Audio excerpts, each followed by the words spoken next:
Hello, good morning. Dito po tayo ngayon sa aking baboyan. Ayan, nakatapos na tayo magpakain ng baboy. Na-late tayo kasi masyadong napuyat. Saka, halos isang oras lang yung tulog ko.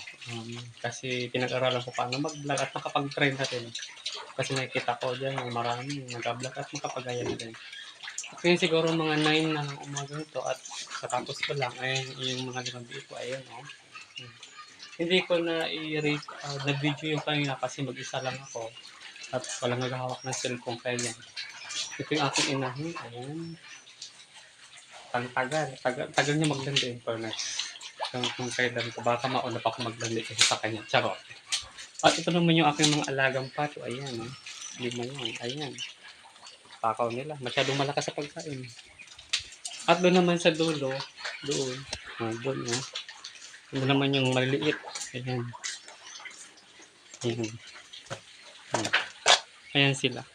Ayan yung kulambo kasi iyan ay ang bali ano sana yan sa 16. Nang magkalagnat ako, napabayaan ko, yun, nabawasan 5 kaya 11 na lang. Kaya meron siyang kulambo kasi dinadagit siya ng uwak dito. Ayan. Ayan.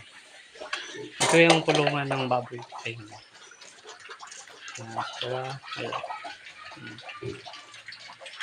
Ayan.